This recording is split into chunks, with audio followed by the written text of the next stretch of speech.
The English language. It's the official language of 54 different countries and is spoken by over 1.5 billion people worldwide.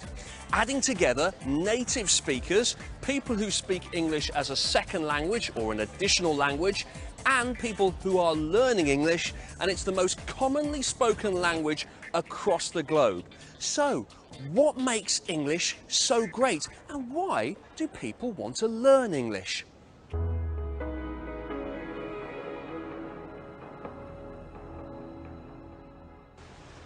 This is the British Library in London. It's the National Library of Great Britain, and there are over 150 million items here from every age of the written word. Let's go inside. The library's collection has developed over 250 years, and it keeps on growing. There are books, magazines and manuscripts, maps, music and so much more. Every year, 3 million new items are added, so an extra 12 kilometres of shelves have to be put up. Roger Walsh is the head of learning. Roger, why is the British Library a good place to come to find out about the English language? Well, there's lots of reasons. We've 150 million items from all over the world, so we capture a snapshot of what the language is like. But I think perhaps more importantly, we have documents here that go right back 1,000 years to the beginning of the language. And so what you can see is how it has changed and evolved over time. And when you see it changing like that, you get a feel for where it might be going in the future. So how has English changed over time? Oh, it's changed hugely. If you look back to Old English, like 1,000 years, it's almost like German.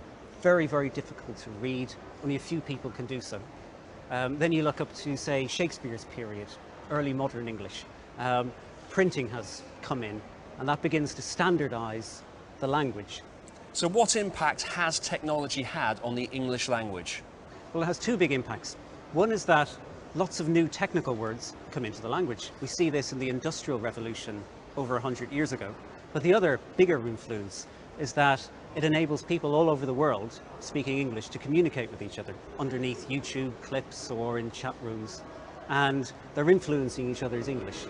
That's great, Roger. Is there something you can show me? Absolutely, we've got some great stuff. Would you just like to follow me? Okay.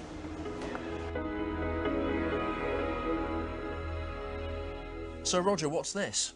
Well, this is one of the treasures in the British Library's collections. English goes back about 1,000 years to Old English. This is Middle English, about 500 years ago, and it's the first book ever printed in the English language. Wow. So who actually printed this?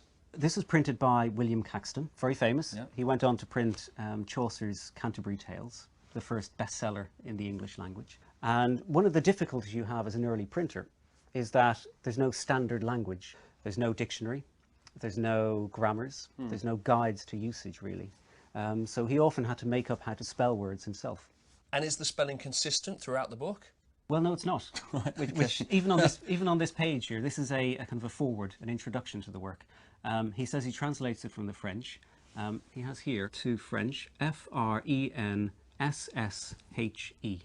Right. That's how he spells French. But if you go down to the centre of the page here, we've got French again, and it's got one S in it, F-R-E-N-E-N-S-H-E. Incredible. And this looks a lot more modern here. What's this over here? This is a very different work. It's something we chose. It's from 1867, so 130 years ago. And we're all familiar with how people use mobile phones now to text each other, SMS. And they shorten words and they use letters to get their message across. This is a poem written in the 19th century in which somebody has done exactly that. He says, I wrote to you before. He uses a number 2, letter B, a number 4. That's amazing. So what does this tell us about the English language? Well, it tells us that it's very versatile. It tells us that people play with it, and sometimes the changes they make stay. Some of those changes were made 500 years ago. Some of them were made 100 years ago. But some of the changes we make now in internet chat rooms, in the way we talk to each other, and the way people around the world use English, will become the future of English as well. I'd never really thought about English changing, but of course new words are being added all the time, and not all types of English are the same.